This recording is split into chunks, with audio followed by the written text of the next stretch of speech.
El 14 de octubre de 1962, un analista de la CIA mostró al presidente Kennedy fotografías tomadas por el U-2, un avión espía, que, según se afirmó, demostraría la presencia de misiles soviéticos en Cuba. Kennedy inicialmente tuvo problemas para ver los misiles en las fotos, pero finalmente se convenció. Nadie internamente dentro del Pentágono y de la Casa Blanca sugirió otra hipótesis o otro tipo de instalaciones no ofensivas. Unos días después, el 22 de octubre de 1962, el presidente Kennedy habló a la nación en un discurso televisado. Esto es el comienzo de lo que se conocería como la crisis de los misiles. No se sabe hasta qué punto este suceso que traumatizó al pueblo norteamericano, fue una de las grandes crisis colectivas que afectó a la nación, no estaba relacionado con el famoso informe Iron Mountain de crear terror psicológico en la población, es decir, guerra psicológica, como arma contra el pueblo norteamericano y contra los pueblos del mundo, es decir, usando el armamento atómico como amenaza. Después del término de la crisis, hubo un verdadero aluvión de libros, de artículos, con títulos que supuestamente demostraban que estábamos cerca del Armagedón nuclear. Incluso se empezaron a hacer películas. Se creó una gran propaganda en los cómics e incluso en la cultura pop norteamericana. Hay muchas cosas sobre las crisis que simplemente no encajan, tal y como hemos visto recientemente en los últimos 3 años.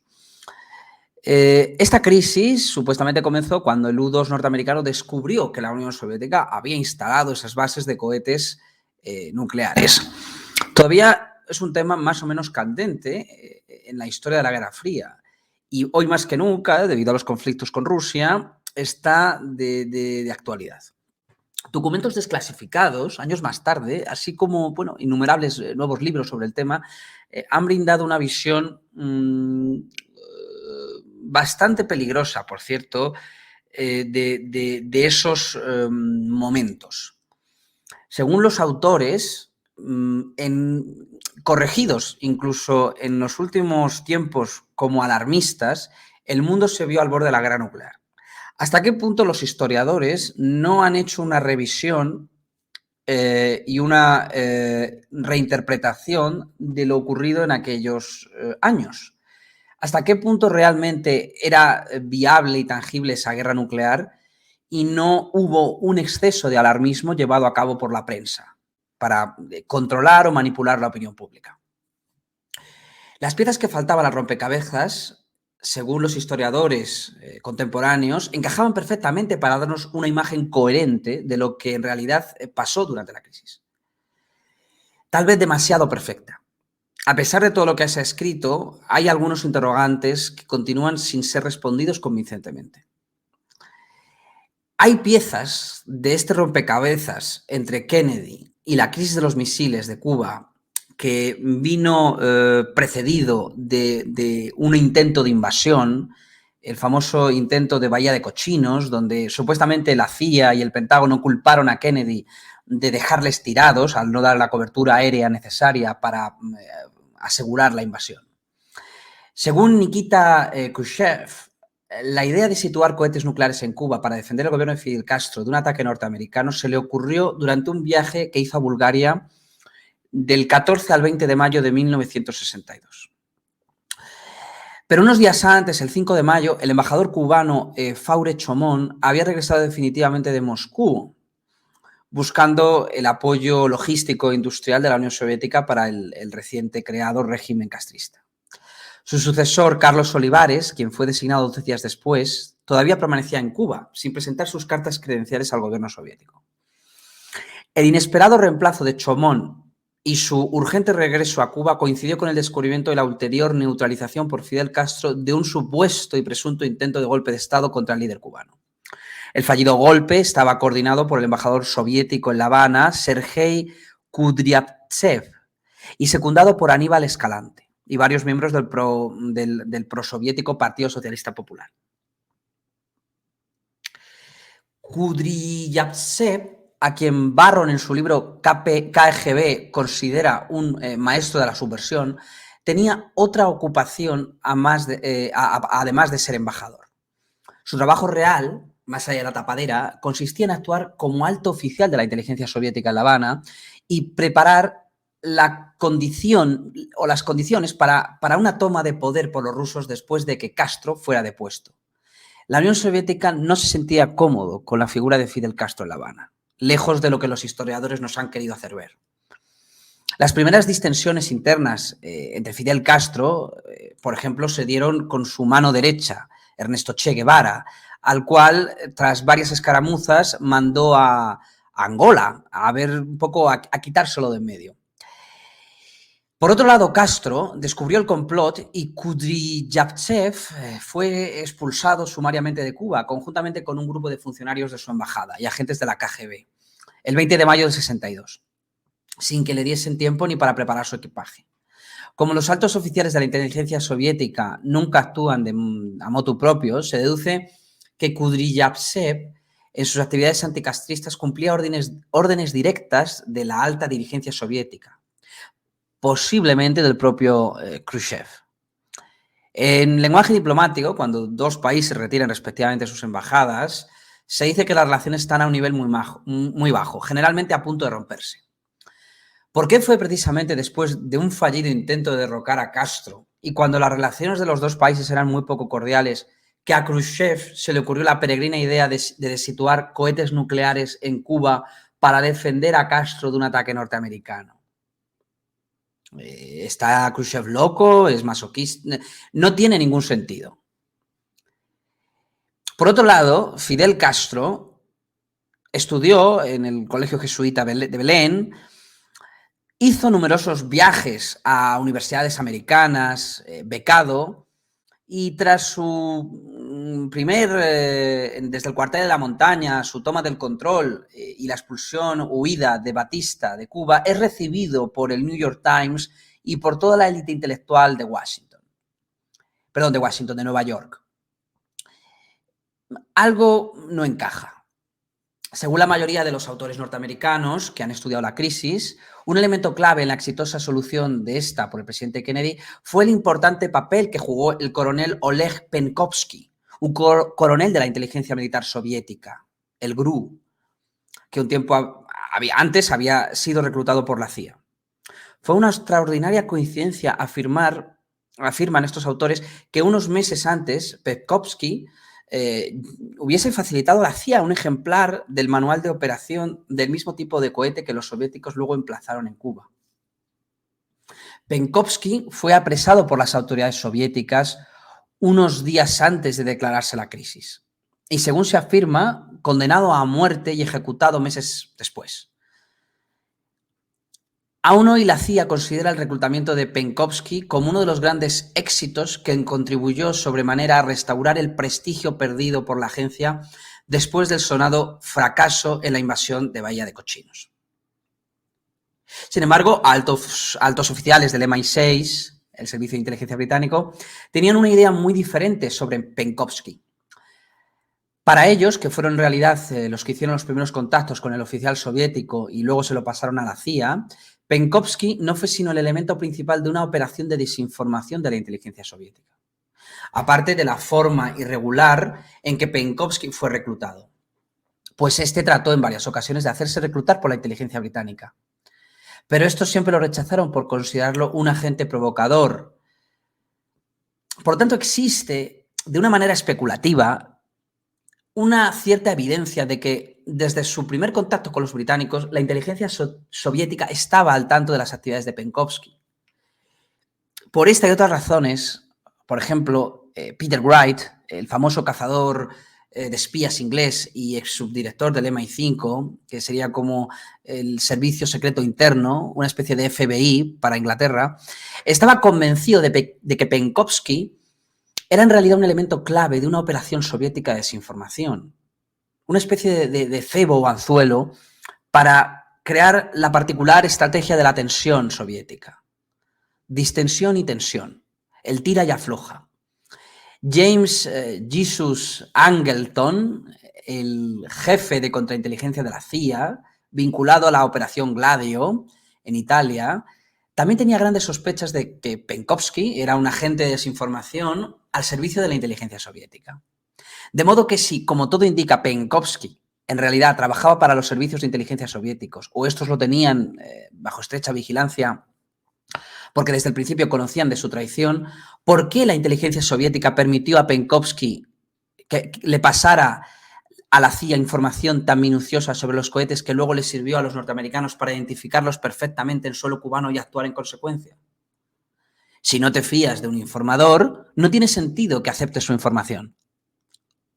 Según los documentos secretos del gobierno soviético, puestos años después al alcance de los investigadores, los oficiales soviéticos en Cuba tenían completa autonomía sobre el uso de los cohetes nucleares, hasta el punto de poderlos usar a discreción sin la expresa autorización de Moscú.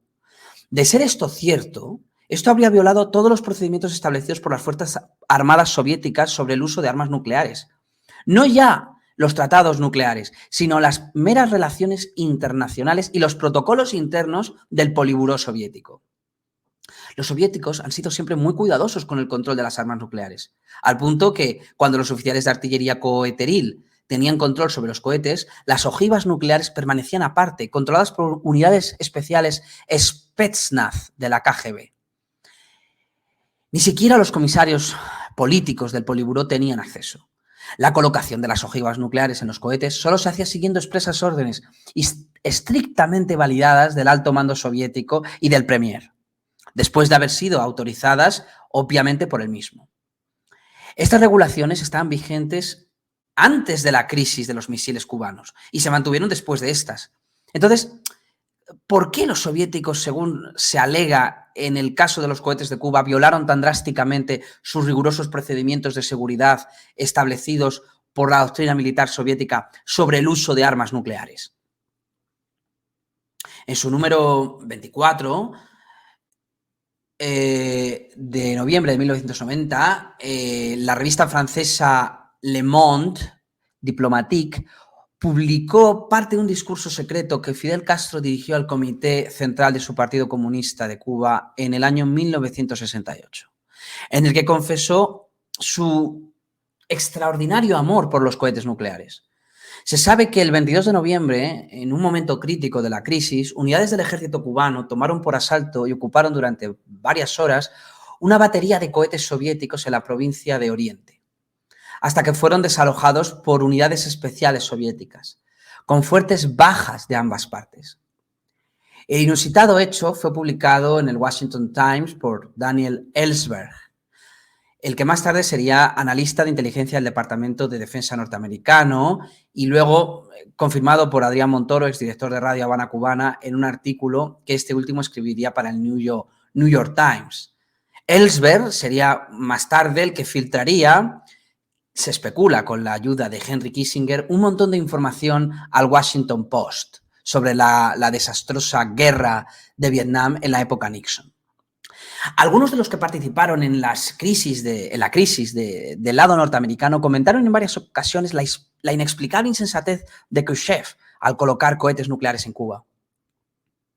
Todos estuvieron de acuerdo en que tan solo un cohete nuclear disparado desde Cuba hacia los Estados Unidos habría provocado una devastadora respuesta militar norteamericana dirigida no solo contra Cuba, sino también contra la Unión Soviética. ¿Por qué Khrushchev no tenía un pelo de tonto? Sin embargo, ¿por qué hacía esto? Y él conocía perfectamente del extraordinario amor de gatillo fácil de Fidel Castro. ¿Por qué le permitiría colocar tan peligrosamente ese arma nuclear que podría traer la destrucción total de la Unión Soviética? Ya en tiempos de la crisis de los misiles, Bobby Kennedy, el hermano de Robert, sugirió que quizá Khrushchev estaba siendo víctima de una conspiración interna dentro de la Unión Soviética, un golpe de Estado, o de que Fidel Castro iba por libre y en ningún momento estaba recibiendo órdenes de Moscú. Según la historia oficial, lo que acabó de convencer a Castro, que al principio no las tenía todas consigo sobre la idea de aceptar los cohetes, fue la certidumbre de que el presidente Kennedy planeaba un ataque a la isla. La prueba definitiva le fue presentada en las notas confidenciales de una conversación con Alexei que Alexei Atsubey, director de Izvestia y yerno de Khrushchev, había tenido días antes en Yannisport, Massachusetts, con el presidente Kennedy. Según Atsubey, Kennedy había traído a colación el tema de la invasión soviética a Hungría en el año 1956, recordándole que en esa ocasión los Estados Unidos no habían intervenido. Esto, según los soviéticos, era una clara advertencia de que cuando los norteamericanos invadiesen Cuba, los soviéticos, en reciprocidad, debían abstenerse de intervenir. El problema con esta teoría no confirmada es que la parte norteamericana ha negado una y otra vez que Kennedy hubiese siquiera mencionado a Hungría durante la entrevista, y menos aún que los norteamericanos tuviesen planes para una invasión de Cuba. Todo lo contrario. Kennedy, reiteradas veces, dijo a sus generales: si no nos hemos metido en Berlín y tampoco nos hemos metido en Cuba, no nos meteremos en Vietnam, dando por hecho que jamás intervendrían en la isla. Toda la información al respecto parece confirmar la veracidad de la versión norteamericana del hecho. Según parece, el informe secreto de Azdubey fue una mentira especialmente concebida para convencer a Castro de que aceptara los cohetes. ¿Por qué Khrushchev tenía tanto interés en que Castro aceptara los cohetes que llegó al punto de mentirle sobre una inminente agresión norteamericana que en realidad no existía? Lo que Fidel Castro realmente deseaba en ese momento era que la Unión Soviética lo admitiera en el Pacto de Varsovia, o que, cuando menos, firmara un tratado independiente con su gobierno. Pero según Khrushchev, la mejor solución para proteger al gobierno de Castro de una invasión norteamericana era instalar bases de cohetes nucleares en Cuba, lo cual era un suicidio para el Fidel Castro. Según documentos secretos soviéticos dados a la luz hace unos años, cuando los norteamericanos descubrieron las bases de cohetes en 1962, estos ya estaban listos para ser disparados y las ojivas nucleares ya se hallaban en la isla, listas para ser colocadas en los cohetes. Pero sorpresivamente Khrushchev cedió a la presión norteamericana y retiró las bases de cohetes de Cuba. En sus memorias, el líder soviético alega que su decisión se debió a que recibió pruebas concretas de que Kennedy había decidido lanzar un ataque contra Cuba. De nuevo, la tesis de Bobby Kennedy de que a Khrushchev le estaban manipulando desde dentro por parte de algún tipo de fuerza oscura interna en el Politburó soviético, o por lo menos los sectores más duros, cobraba peso. ¿Quién era esa mano oscura? De lo anterior se deduce que Khrushchev colocó los cohetes nucleares en Cuba para desalentar o repeler un ataque norteamericano a la isla, pero luego los retiró cuando supo que se iba a producir un ataque norteamericano a la isla. Esto no puede explicarse debido a cobardía o ineptitud, porque las Fuerzas Armadas soviéticas demostraron muchas veces su valentía y dominio de la técnica militar en los combates contra los nazis. Porque entonces Khrushchev retiró los cohetes en el preciso momento en que estos podían haber sido usados para el fin disuasorio por el cual habían sido instalados en Cuba. Las explicaciones oficiales no tienen ni pies ni cabeza. El bloqueo naval no dejó de ser nada más que un maquillaje para Naciones Unidas, una especie de medida o sanción. Por lo tanto, ¿qué había detrás realmente? La mayoría de los autores norteamericanos que han estudiado la crisis de los misiles consideran que Khrushchev cometió un enorme error de cálculo cuando colocó cohetes nucleares en Cuba, narrado, por supuesto, a toro pasado, de una forma retrospectiva. Khrushchev, en vez de desalentar un ataque norteamericano, en realidad lo estaba alentando. ¿Pero era realmente Khrushchev? Hay elementos que hacen pensar que, contrariamente a lo que estos autores alegan, Khrushchev no cometió error de cálculo alguno. En su estimado nacional de inteligencia NIE, circulado el mes de septiembre, tan solo unos días antes de la crisis, la CIA, a pesar de todos los rumores de que los soviéticos estaban construyendo bases de cohetes estratégicos en Cuba, se negó a considerar esta posibilidad, postergando la decisión hasta el último momento, la decisión de alertar al presidente. La principal razón, según los expertos y analistas de la inteligencia de la CIA, era que los soviéticos nunca habían trasladado ojivas nucleares más allá de sus fronteras. Otra razón importante era que Khrushchev tenía que estar consciente de que la instalación de bases de cohetes nucleares en Cuba desataría un devastador ataque norteamericano contra la isla. Documentos secretos soviéticos y referencias al hecho en las propias memorias de Khrushchev parecen confirmar este criterio. Si es esto cierto, ¿por qué Khrushchev construyó las bases a sabiendas de que, lejos de desalentarla, esto seguramente provocaría un ataque norteamericano?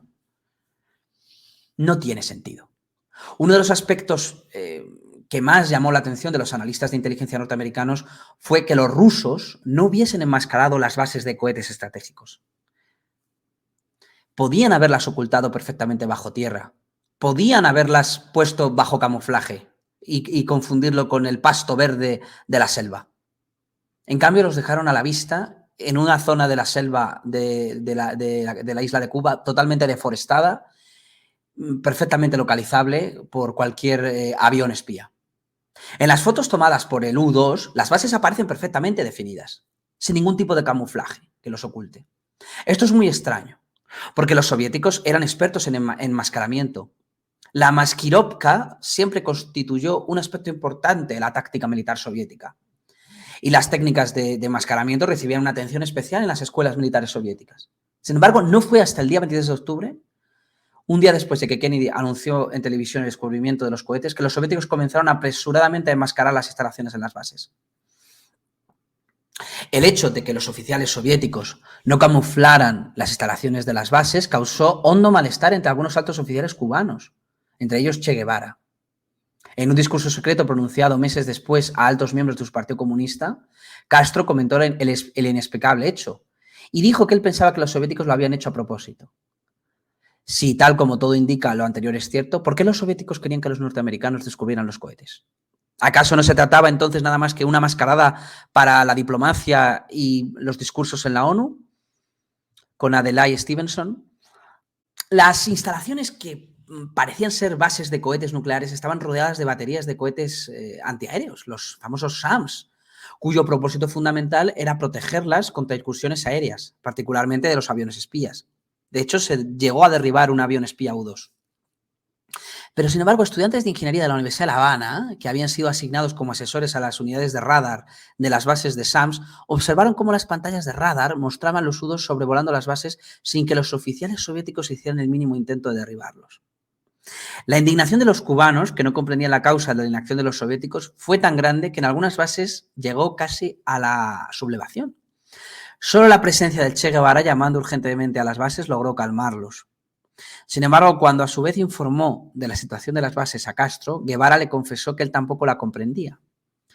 ¿Por qué los soviéticos no derribaron los aviones norteamericanos con las baterías de cohete, cuyo único propósito era derribar precisamente esos aviones espía norteamericanos? La versión oficial de los historiadores nos dice que lo que desató la crisis realmente fueron las fotos tomadas por un avión U-2 el 14 de octubre. Lo cierto es que desde agosto los servicios de inteligencia norteamericanos tenían la certeza de que había bases de cohetes en suelo cubano. Sin embargo, a Kennedy no le avisaron hasta otoño. Entre el 31 de agosto y el 10 de octubre, el senador Kenneth Keating había hecho 14 declaraciones públicas y 10 discursos en el Senado denunciando la inacción de la administración del presidente Kennedy ante la existencia de las bases de cohetes en la parte occidental de Cuba.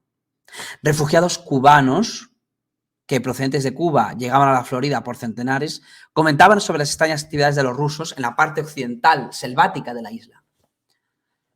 Sin embargo, a pesar de que todos los indicios apuntaban hacia Occidente, Kennedy sorpresivamente prohibió que los U-2 volaran sobre la parte occidental de Cuba y los vuelos se concentraban en la región oriental. No fue hasta que la presión de Keating y la opinión pública se hicieron intolerables que Kennedy ordenó reanudar los vuelos sobre la parte occidental de la isla. Fue en este primer vuelo, después de la reanudación de un avión U-2, que un avión U-2 fotografió las bases de cohetes. ¿Por qué razón Kennedy no deseaba que los U-2 descubrieran los cohetes soviéticos en Cuba? ¿Por qué, si el Pentágono sabía de esas bases de misiles, no avisaron oficialmente a Kennedy hasta el 14 de octubre? Según la versión oficial norteamericana, las excelentes fotografías tomadas por el U-2 el 14 de octubre brindaron la evidencia incontrovertible de la presencia de cohetes nucleares en Cuba. Pero en realidad nadie vio los famosos cohetes. Lo que todos hemos visto son las fotos de los cohetes, tal como expresó Magritte con su famoso cuadro representando una pipa, pero con el pie de grabado "Ceci n'est pas une pipe", esto no es una pipa. Una foto de un cohete no es un cohete. En su libro El ejército soviético, un oscuro exoficial, Víctor Suvorov, narra cómo al comienzo de los 60 Los cohetes nucleares que desfilaban en la Plaza Roja eran una engañifa. Los rusos expertos en el arte de la maskirovka y la desinformacia desde los tiempos de Potemkin construyeron durante la Segunda Guerra Mundial una gigantesca fábrica en los montes Urales dedicada exclusivamente a la fabricación de todo tipo de material de guerra de utilería, atrezzo, desde tanques de guerra de caucho inflables hasta aviones MiG de madera y cartón piedra, que obligaran al enemigo a desplazar tropas en función de falsas visiones de ejércitos fantasma. Algo que ya habían utilizado los británicos en la guerra de África entre Montgomery y el zorro del desierto, el capitán Rommel, alemán. Posteriormente, la CIA confesó que no tenía agentes en suelo cubano que hubiesen podido verificar efectivamente la existencia real de estos cohetes. Cuando los soviéticos los embarcaron de vuelta hacia la Unión Soviética, Kennedy tuvo una excelente oportunidad de abordar los barcos y verificar la retirada de los cohetes, pero no lo hizo. ¿Por qué Kennedy decidió no verificar la existencia de los cohetes y su salida real de Cuba? Más aún, las fotos de los Su-2 que supuestamente brindaron la prueba incontrovertible de la existencia de cohetes nucleares en suelo cubano han sido publicadas en alta resolución en Internet. Sorpresivamente, lo que las fotos muestran son unos objetos largos cubiertos con capas de lona. Los tan cacareados cohetes nucleares no aparecen por ninguna parte, a día de hoy. ¿Por qué la mayoría de los libros y artículos 60 años después que tratan sobre la crisis siguen manteniendo la teoría de que las fotos de los Su-2 son la prueba incontrovertible de que había cohetes nucleares en suelo cubano, cuando lo único que se ve son unas lonas? Los cohetes en sí no se ven por ninguna parte. No hay una sola prueba documental que pruebe que había esos misiles operativos en esa fecha. Según documentos recientemente desclasificados y confesiones de los propios oficiales soviéticos que participaron en la operación, cuando los cohetes fueron descubiertos, las ojivas nucleares para estos ya estaban en Cuba y fueron devueltas a la Unión Soviética después de que Khrushchev lo ordenara. Sin embargo, todos los documentos norteamericanos de la crisis repiten una y otra vez que, aunque suponían que las ojivas nucleares estaban en el suelo cubano, esto nunca se comprobó. Además, como Kennedy se negó a autorizar la verificación en alta mar, tampoco se pudo constatar la presencia de las ojivas nucleares en los barcos. Hay un hecho común aún más importante, y es que ya desde el comienzo de los 60 los norteamericanos poseían la tecnología necesaria para la detección a distancia de radiaciones gamma procedentes de ojivas nucleares. Por esta fecha ya habían instalado en el estrecho de los Dardanelos un equipo poderoso capaz de detectar radiaciones y la presencia de misiles tierra-tierra, tierra-mar y tierra-mar y aire en submarinos soviéticos que navegaran por el estrecho. Sin embargo, nunca ninguno de los documentos oficiales producidos durante la crisis ha reportado información de que estos equipos hubiesen registrado radiación procedente de los buques soviéticos que cruzaron el estrecho supuestamente llevando las ojivas nucleares a Cuba. Muchas de las fotos publicadas sobre la crisis muestran aviones de la Marina norteamericana sobrevolando los buques soviéticos, a solo unos pocos metros por encima de los mástiles. Es de suponer que algunos de estos aviones llevasen equipos capaces de detectar radiación gamma, pero no hay información alguna de que se hayan detectado radiaciones provenientes de ojivas nucleares en los buques que en teoría transportaban los cohetes de regreso a la Unión Soviética. De modo que, si de verdad había ojivas nucleares en Cuba, ¿por qué nunca se detectaron radiaciones procedentes de estas? En realidad, la crisis de los misiles de Cuba fue un teatro de operaciones militar, pero también un teatro de operaciones real para la vida misma y para la opinión pública. Quizás una gran SEOPS, cuyo verdadero objetivo era asustar al pueblo estadounidense, para que aceptara perder la libertad a cambio de seguridad. Fue la primera vez en suelo americano en la que hubo toques de queda, en la que se entrenó a los colegios a protegerse de una supuesta invasión nuclear, civil o militar. Una invasión militar que afectara a la población civil o un ataque nuclear. La crisis de los misiles cubanos fue un evento clave en la Guerra Fría. En 1961, el presidente John Fitzgerald Kennedy inició el programa Community Fallout Shelter. Tan pronto como terminó la crisis, el conspirador del CFR, Council of Foreign Relations, Nelson Rockefeller, estaba impulsando frenéticamente la idea de construir búnkers y refugios nucleares en cada edificio estadounidense. Y los escolares estadounidenses se escondían debajo de sus escritorios ensayando para un ataque nuclear que se avecinaba y nunca se produciría. Se redactaron nuevas leyes para crear la ley marcial y un estado policial en menos de 24 horas. Había llegado el momento de que los estadounidenses vivieran bajo un estado de miedo permanente. No olvidemos que esto coincide con la famosa petición a Kennedy de redactar el informe Iron Mountain. Una petición de Kennedy de cómo sería Estados Unidos en una paz perpetua. La respuesta del ejército fue ese informe. La Guerra Fría no solo fue una buena herramienta para mantener aterrorizados los pueblos del mundo, sino también fue muy rentable para el complejo militar bancario industrial. Pero la implosión inesperada de la Unión Soviética en 1991 creó un vacío de conspiradores, un vacío que los conspiradores tuvieron que llenar. Ya no había enemigos, ya no había, salvo amenazas, fantasmas.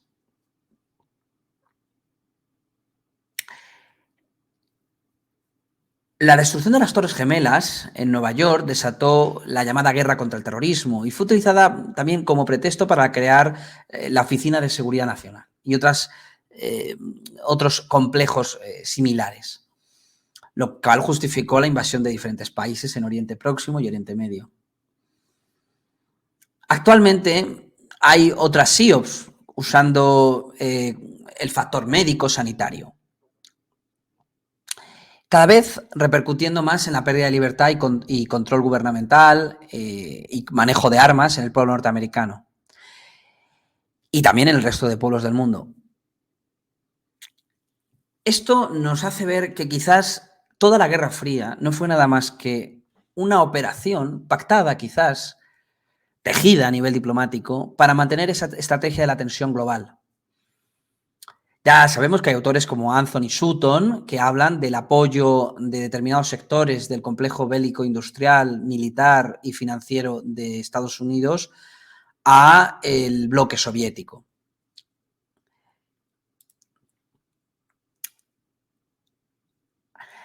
La invasión de Cuba en Valle de Cochinos en abril del 61 fue un fracaso. Pero la invasión realmente, si lo miramos desde el punto de vista de una SIOPS o de una operación teatralizada, fue un éxito.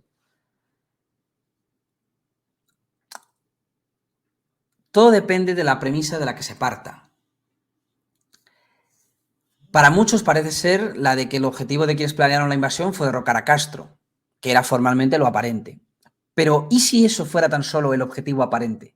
Y el objetivo real, secreto, fuera la invasión de la Bahía de Cochinos para consolidar a Castro en el poder. Provocar un fracaso en la invasión para dejar a Castro allí.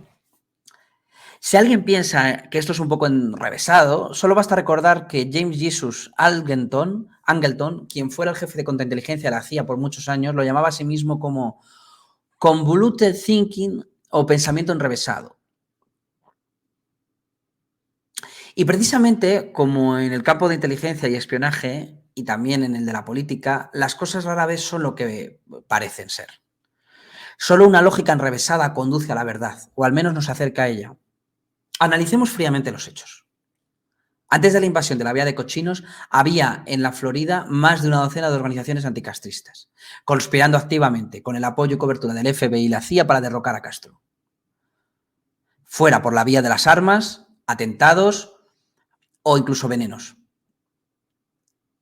Varios grupos de guerrilleros anticastristas de Miami se habían hecho fuertes en Florida y apoyaban de manera logística y técnica a otros guerrillas anticastristas en la isla. Controlaban gran parte de las montañas del Escambray, en la región central de Cuba, y un vigoroso movimiento clandestino anticastrista en las ciudades tenía en jaque al gobierno de Castro, mediante resistencia cívica, huelgas y sabotaje. Entonces, la CIA, sobre pretexto de una mejor coordinación, consolidó todas las organizaciones anticastristas que estaban en Florida en una sola, con los refugiados en el exilio. La Florida que ellos controlaban. Le cortó la ayuda que le habían venido brindando y prácticamente abandonó su suerte a las guerrillas de Escambray. Finalmente dejó en el limbo al movimiento urbano sobre la invasión que estaban planeando. Fue entonces cuando esta se produjo. La verdadera traición no vino de Kennedy al pueblo cubano, sino de la CIA al pueblo cubano. La invasión no fue una tragicomedia de errores y equivocaciones, como algunos alegan, sino un drama de aciertos y traiciones, pues todo salió tal y como lo habían planeado quienes en realidad controlan la política norteamericana entre bastidores. Como se sabe, el punto inicial de la invasión, en el plan militar original, no era la Bahía de Cochinos, sino Trinidad, una pequeña ciudad casi a 100 kilómetros al este de Bahía Cochinos. Y Trinidad era el sitio ideal, pues está a menos de 1 kilómetro de una excelente playa, que iba a ser usada para el desembarco. Además, Trinidad no solo está en las mismas faldas de las montañas del Escambray, lo que posibilitaba que en el caso de que algo saliera mal, los invasores podrían adentrarse en las montañas y comenzar una guerra de guerrillas, como había hecho Castro con Batista. Sino que también, además, que los vecinos de Trinidad y los campesinos de la zona eran en su mayoría anticastristas, por lo que se estimaba que muchos de ellos se unirían a las tropas invasoras. Pero ya cuando los planes estaban bien adelantados y los invasores habían comenzado su entrenamiento en Nicaragua, de la noche a la mañana Kennedy, siguiendo los consejos de sus asesores, todos ellos miembros del nefasto Consejo de Relaciones Exteriores, teniendo a un futuro director adjunto como era Robert McNamara, cambiaron los planes. Y estos le sugirieron escoger Playa Girón en la Bahía de Cochinos como punto de desembarco, a diferencia de Trinidad. Bahía de Cochinos es una verdadera ratonera, un lugar aislado, rodeado por la ciénaga de Zapata y a más de 50 kilómetros de las faldas de Escambray. Allí vivían tan solo varias decenas de campesinos, por lo que la posibilidad de un máximo apoyo a la invasión era imposible.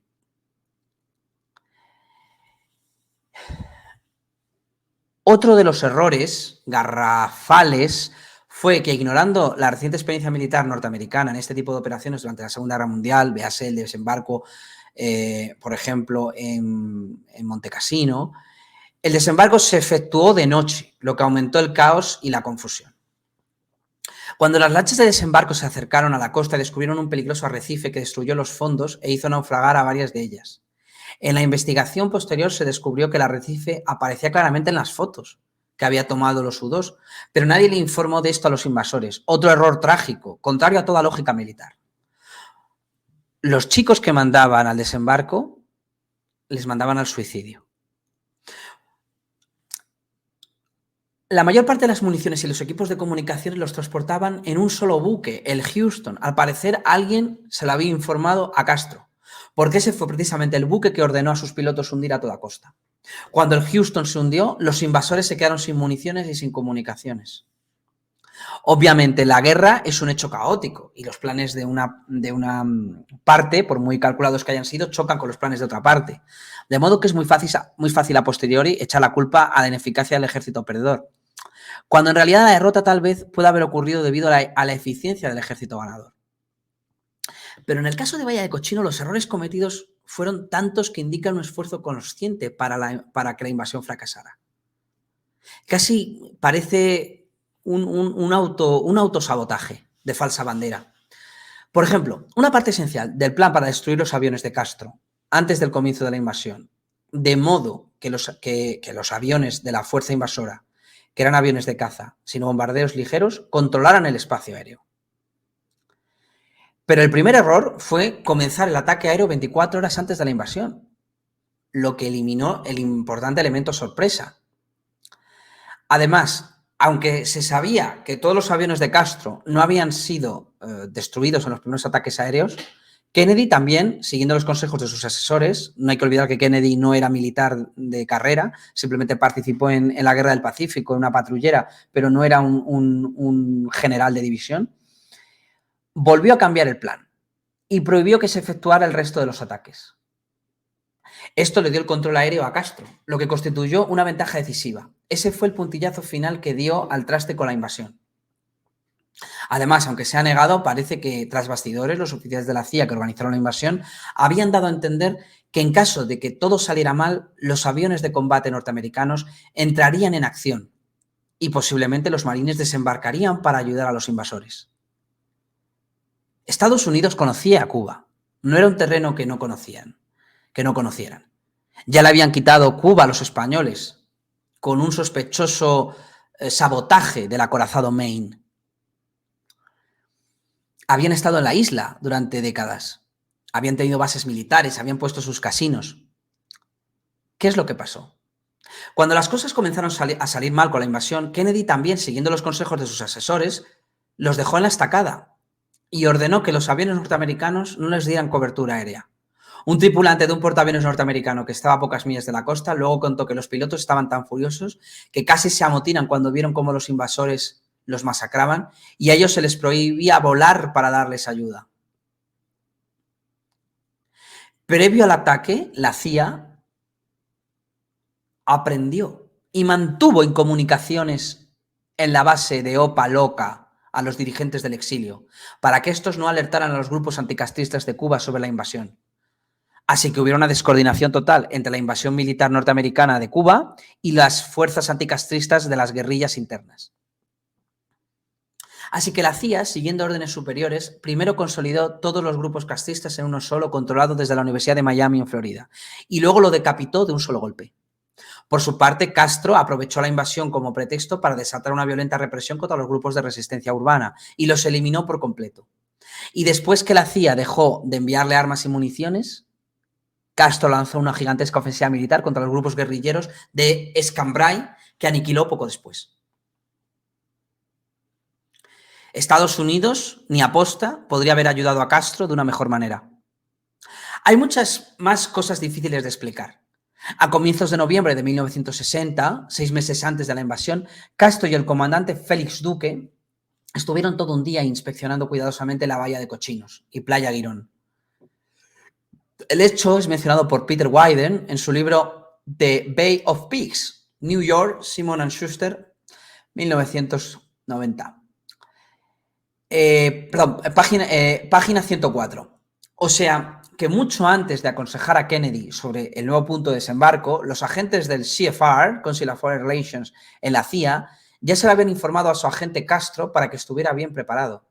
No hay que olvidar que Fidel Castro, había colaborado con la CIA. De hecho, era un agente de la CIA encubierto hasta 1958, recibiendo el apoyo mediático de toda la prensa liberal norteamericana, el apoyo de importantes grupos mafiosos y el apoyo del gobierno norteamericano de Eisenhower. La colaboración de la CIA está bastante defendida en este libro.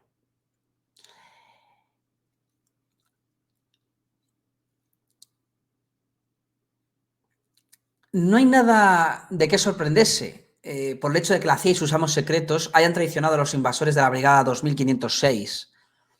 ¿Acaso no traicionó la CIA a Chiang Kai-shek para que Mao y los comunistas tomaran el poder en China?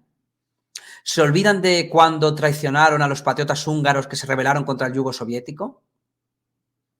¿O es que ya no recuerdan cuando con la operación Kill Howl le devolvieron a Stalin los ciudadanos soviéticos que habían aprovechado la confusión de la guerra para escapar del comunismo? Más tarde vendrían otras notables pérdidas extrañas, como el hundimiento de diferentes barcos en la costa, en la guerra árabe-israelí, o el incidente del Golfo del Tonkin, que desencadenó la guerra de Vietnam. La colaboración de la CIA y sus amos con Castro no comenzó con Bahía de Cochinos. Como estaba explicando, esto se remonta a los días de su estancia en Sierra Maestra. En su biografía un tanto autocomplaciente de Castro, Taj Sulk menciona cómo la CIA contribuyó secretamente con armas, municiones y dinero. Esto aclara por fin el misterio de la fuente casi inagotable de dinero con que contaba Castro para comprar a los oficiales del ejército de Batista para que no lucharan, contrariamente al mito oficial. Las fuerzas de Castro no ganaron las batallas con balas, sino con dólares. De modo que, como dije inicialmente, lejos de ser un fracaso, la invasión de Bahía de Cochinos quizás pudo ser un rotundo éxito, pues se logró con creces el objetivo secreto que se proponía, que era consolidar a Castro en el poder. ¿Con qué propósito? Quizás un propósito más a largo plazo, dorar la píldora a los soviéticos para que se tragaran a Fidel Castro, pues los soviéticos en el fondo eran enemigos de Fidel Castro a muchos niveles.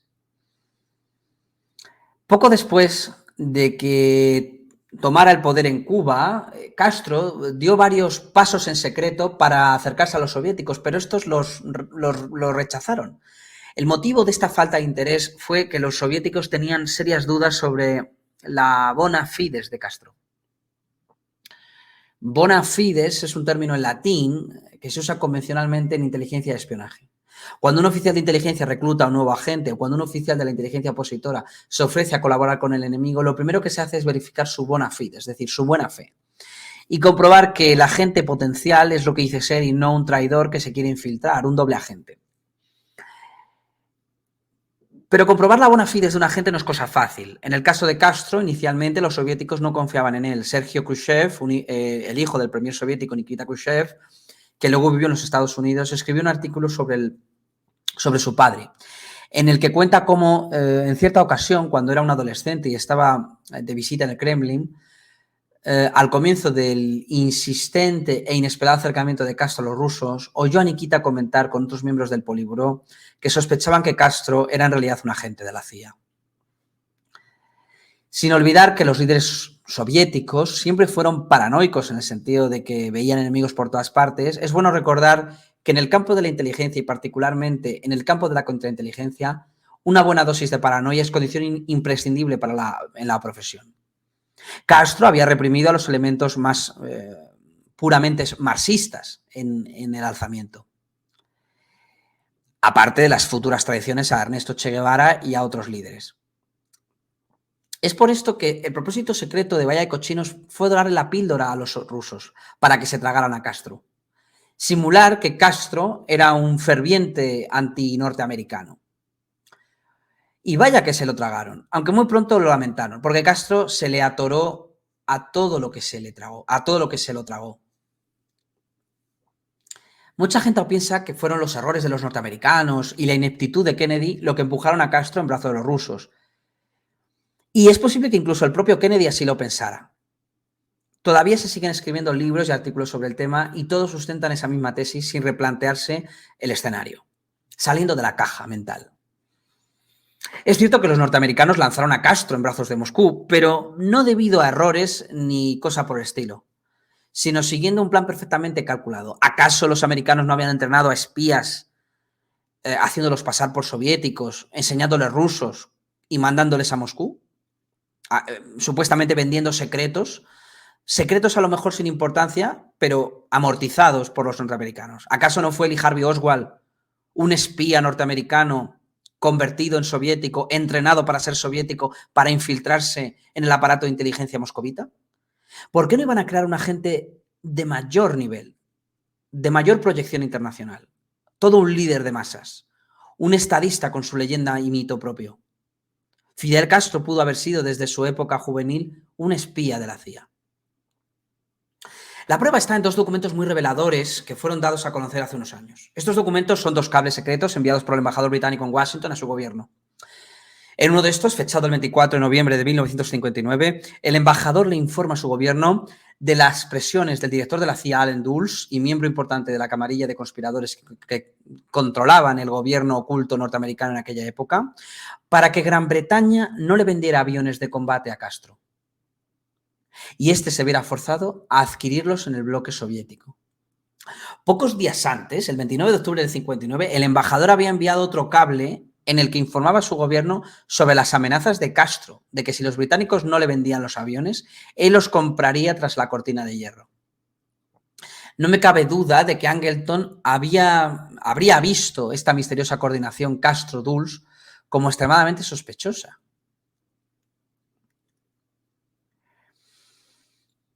Obviamente, la inesperada victoria de Castro en Bahía de Cochinos, aunque decisiva, sirvió para reforzar su mito como figura y líder carismático del pueblo cubano. Pero no fue el único elemento que convenció a los soviéticos de la legitimidad de Fidel Castro. El proceso había comenzado varios años antes, cuando los mismos intereses que controlaban la CIA enviaron a su agente Herbert Matthews a la Sierra Maestra a entrevistar a Castro. La entrevista de Matthews, en la que pintaba a Castro como un Robin Hood caribeño de la talla de Bolívar, fueron publicadas en el entonces prestigioso, ahora ya sabe que el adjetivo que mejor lo califica no es prestigioso, sino parcial, New York Times. Esto fue parte de un procedimiento conocido en el argot de la CIA como sheep dipping, un baño de insecticida en el que sumergen las ovejas para matarle las garrapatas, que consiste en crear una personalidad falsa a un individuo con el fin de infiltrarlo en una organización opositora. Es decir, crear un personaje prefabricado, tal como hicieron con el propio Lee Harvey Oswald. En la mayoría de los casos, no se sabe hasta qué punto si estos personajes líderes de la talla de Castro o de menor talla como Oswald son conscientes que están siendo peones usados para un fin mayor, para un plan mayor del que no forman parte. En el caso de Fidel Castro, el sheep dipping funcionó a la perfección. En pocos meses, gracias a los buenos esfuerzos del New York Times y toda la propaganda mediática de otros medios controlados por quienes deseaban infiltrar a Castro en el campo soviético, es decir, un gángster de pacotilla profascista y reaccionario, a quien los comunistas cubanos detestaban, se convirtió por arte de magia en un líder democrático, revolucionario de ideas socialistas, que rápidamente se transmutó en comunista. No hay que olvidar el origen profascista, reaccionario, ultramontano católico de la familia aristócrata gallega de la que provenía Fidel Castro. Un chico formado por la iglesia, por los jesuitas. El proceso de sheep dipping de Fidel Castro culminó felizmente con la invasión de Bahía de Cochinos. Fue su prueba de fuego. Después de la victoria de Castro en Bahía de Cochinos, ni siquiera el más paranoico de los líderes soviéticos tuvo ya dudas sobre la bona fides de Fidel. Un tremendo error del que poco más tarde se arrepintió Nikita Khrushchev. Esto fue el verdadero origen de la crisis de los misiles del 62. Pero eso era parte de otra historia mucho más larga y enrevesada. En un artículo, Diego Trinidad le achaca el fracaso de la invasión al presidente Kennedy. Y otros escritores cubanos comentan que fue Kennedy el traidor o el inepto, legitimando la versión oficial. Cuando mataron a Kennedy, lo que se dijo es que Castro estaba detrás. Más tarde, cuando se vieron puntos oscuros, se empezó a sospechar de la mafia. Y finalmente, gracias a la investigación de Jim Garrison, se habló de la CIA. En este orden. Primero se culpó a Oswald y los comunistas. Luego se culpó a Castro, siendo Oswald un mero ejecutor que no actuaba solo. Después se culpó a Castro y quizá a la mafia. Y después ya se culpó a la CIA. Pero ¿y si los 3 o 4 elementos eran uno solo? ¿Y si había una colaboración entre Castro, la CIA, la mafia para ese complot? La mayoría de los estudios sobre la invasión de Bahía de Cochinos evidencian que Kennedy tan solo siguió los consejos de sus asesores. Podemos repasar quiénes son los asesores. Richard Bissell, Allen Dulles, Dean Acheson, Robert McNamara, Dean Rusk, Lyman Lemister, Major Bundy, Adlai Stevenson, Adolf Berle. Todos ellos eran miembros del Consejo de Relaciones Exteriores. Algunos caballeros de la Orden de Malta y algunos otros futuros directores del Banco Mundial, como el señor Robert McNamara. Coautor, junto a Henry Kissinger, del famoso Informe de Población de 1974, Informe Kissinger-McNamara. Nada de lo que hicieron estos individuos fue a motu propio, sino en perfecta coordinación, siguiendo las órdenes de amos del CFR por encima.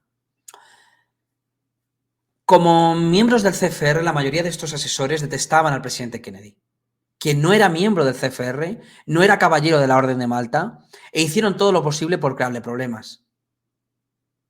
La guerra sorda del CFR contra Kennedy ha sido ignorada por los investigadores. Tan solo hay un libro, Battling Wall Street, Batallando Wall Street, de Donald Gibson, que ha estudiado en detalle esta historia.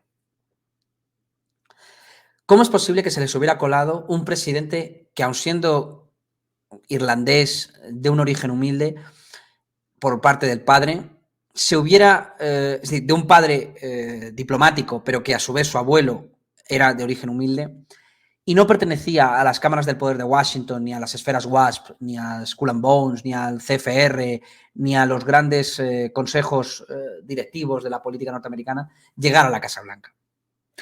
Uno de los resultados del desastre de Bahía de Cochinos fue que le abrió los ojos a Kennedy sobre la verdadera causa del desastre. Es decir, quizás la crisis de los misiles fue lo que empezó a sospechar Kennedy cuando habló de la famosa conspiración.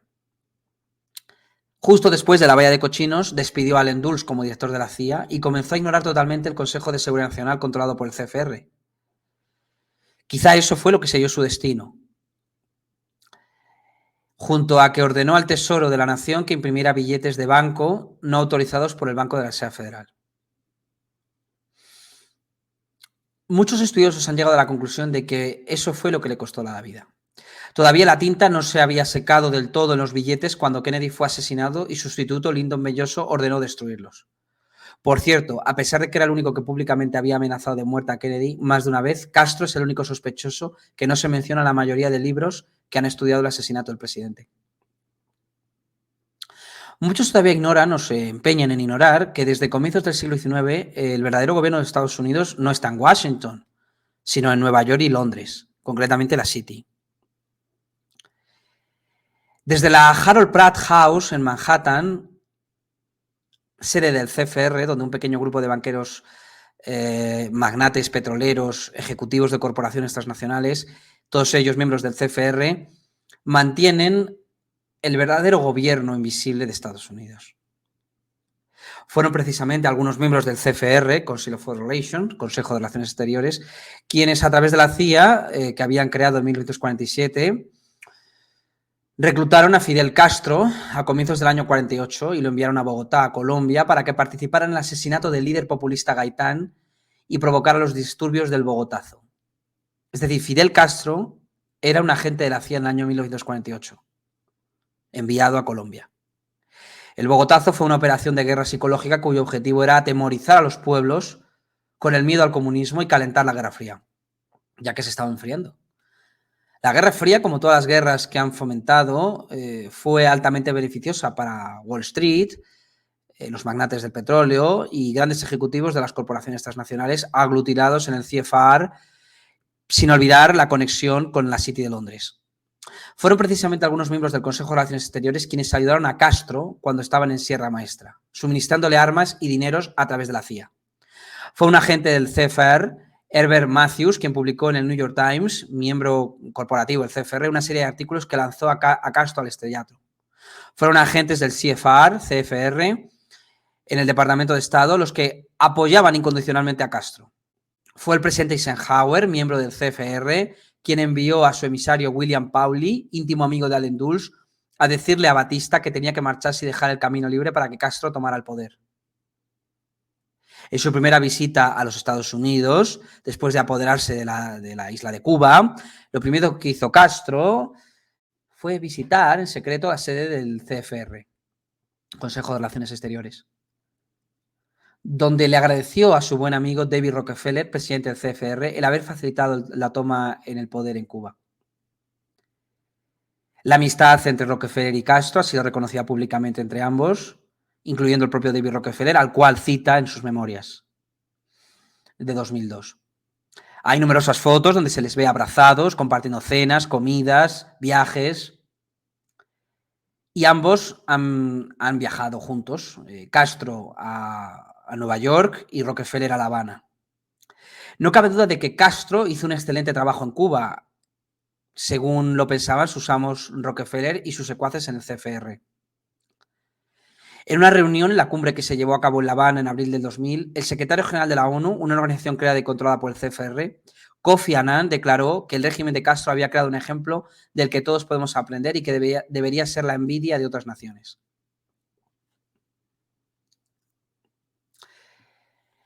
El experimento cubano no dejaba de ser un experimento totalitario, de corte socialista, pero no desde el viejo marxismo, sino una cosa novedosa.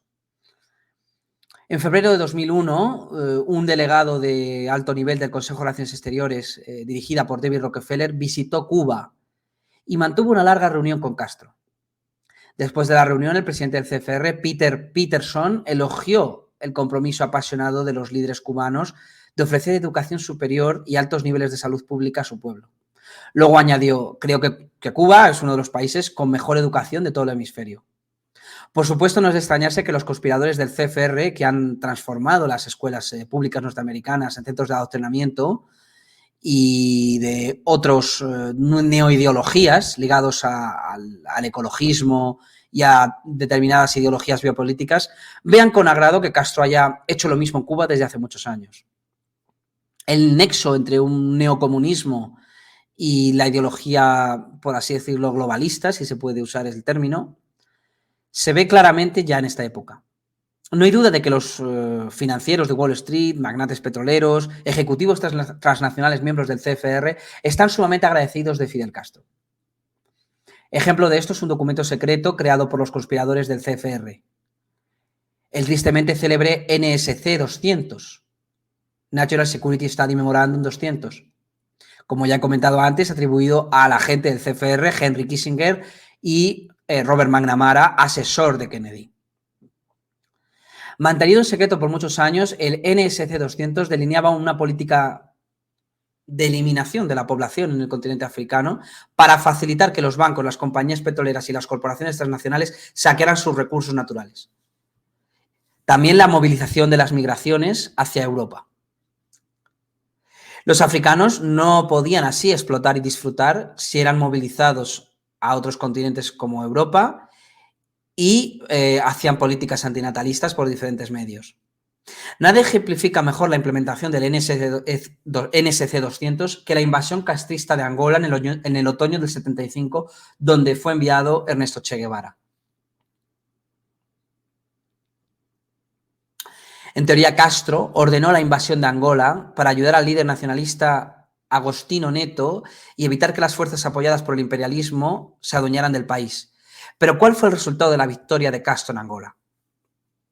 Pocos meses después de que las tropas de Castro tomaran el control del país, Angola, se convirtió en uno de los mayores socios comerciales de Estados Unidos en África. Los bancos de Wall Street, tales como el Chase Manhattan Bank, Bankers Trust, Citibank, Morgan Guaranty, dieron grandes préstamos a Angola. Los negocios de la General Motors, General Tire, Caterpillar, Boeing, IBM, NCR, Pfizer, Xerox y otras empresas estadounidenses florecieron en el país. Esto refuerza la teoría de que Castro fue un líder proimperialista americano enviado por el gobierno oculto de Estados Unidos para infiltrarse entre los líderes nacionalistas del mundo africano y del bloque soviético. No es pura casualidad que todos esos bancos y corporaciones fueran socios corporativos del CFR. Pero hay más.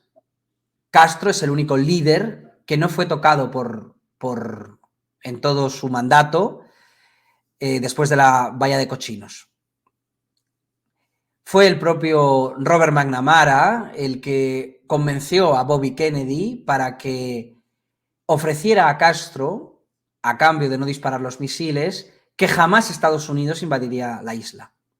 Fue una manera de salvar la cara y de lavado de imagen de Estados Unidos a nivel militar para justificar por qué cualquier otro líder rebelde o terrorista había sido saboteado, bloqueado por la CIA, y sin embargo Castro y La Habana, que estaba bastante cerca de Estados Unidos y suponía una amenaza potencial, a partir de 1962 iba a ser intocable. Después de que Castro tomó el control de Angola en el 95, el 95% del petróleo del país se exportaba a los países occidentales. Los soldados de Castro protegían las refinerías en Cabinda de los posibles ataques de saboteadores. Y Castro era pagado en dólares por sus servicios, como un vulgar bandido. La mitad de la producción del petróleo del Golfo de Angola terminaba en las refinerías de los Estados Unidos.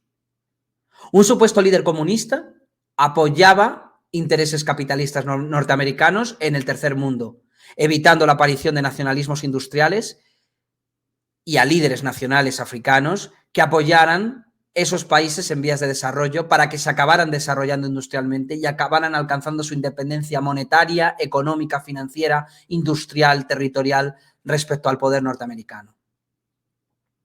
El consorcio de Beers controlaba las minas de diamantes. Ese fue el resultado directo de la política antiimperialista y anticolonialista presunta castrista en Angola. Como ya he explicado anteriormente, es evidente que hubo una conspiración para poner a Castro en el poder en Cuba por parte de la CIA. Y continuó habiendo una conspiración para mantenerlo ahí por muchos años. Pero no fue una conspiración americana solamente, sino una conspiración antinorteamericana, llevado a cabo por la organización más antinorteamericana de todo el planeta, el Consejo de Relaciones Exteriores. Estos son los mismos que han estado conspirando tras las espaldas del pueblo cubano y del pueblo norteamericano.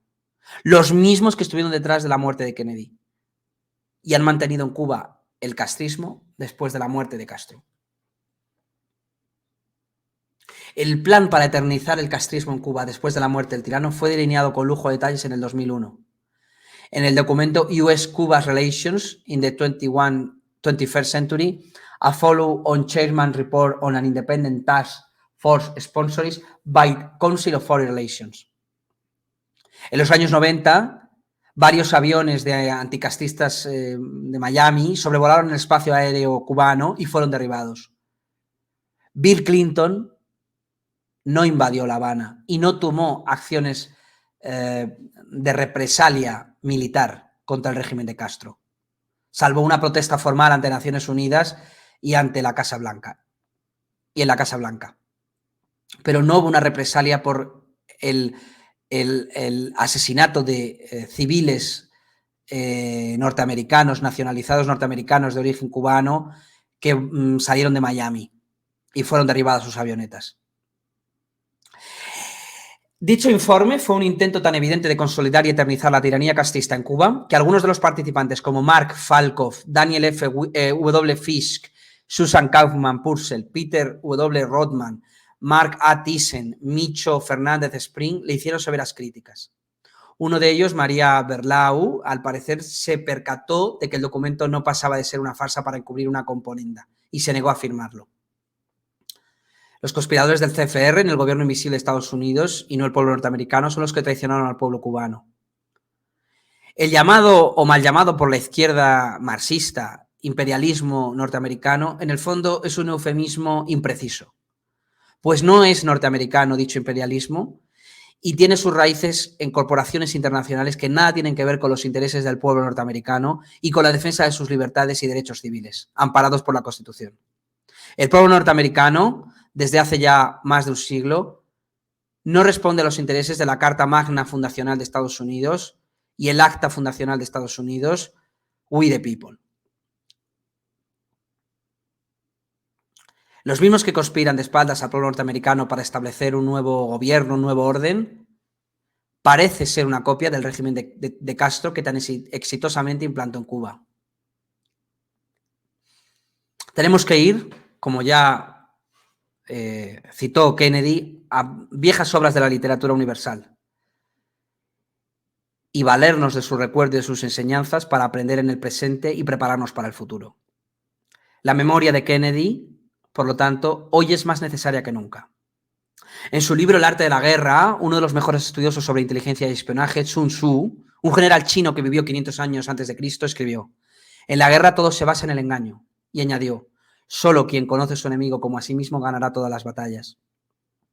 Desgraciadamente, los cubanos anticastristas del exilio nunca supieron quién era en realidad Fidel Castro.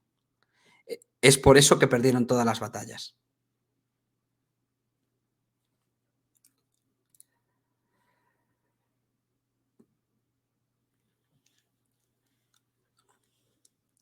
El gobierno de La Habana nunca fue del todo consciente a nivel de funcionarios y de la base administrativa de para quién trabajaba realmente Fidel Castro.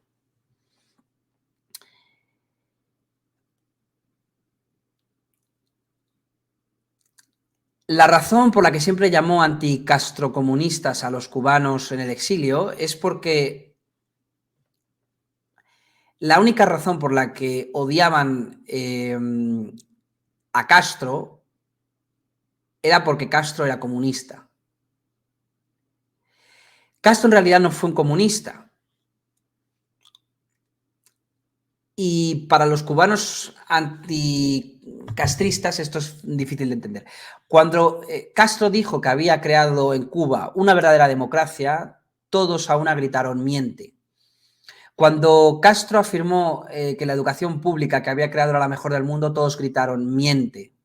Cuando Castro dijo que había logrado elevar el nivel de economía en Cuba a uno de los más altos niveles del mundo, todos gritaron miente. Pero un día el gran mentiroso afirmó: soy comunista, siempre he sido comunista y lo seré. Y todos los anticomunistas gritaron: Castro es comunista.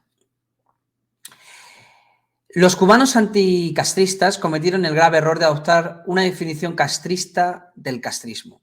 En el campo de la inteligencia y el espionaje, eso se conoce como el caso de alguien que ha sido conquistado por la propaganda del enemigo. Es decir, el enemigo empieza a pensar con el cerebro de su opositor.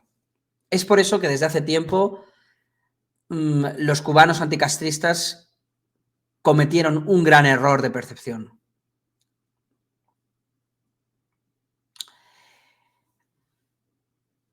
Castro siempre, supuestamente, fue un marxista-leninista, pero hay algunos detalles de su vida que no han pasado un poco discretamente. No sabemos todavía quién controlaba a Fidel Castro entre bastidores.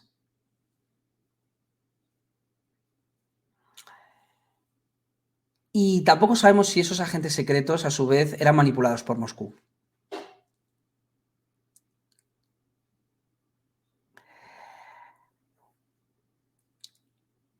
Hay un libro llamado El Soviet Caribeño, de César Reynal Aguilera, con mucha información sobre Castro, bastante curiosa.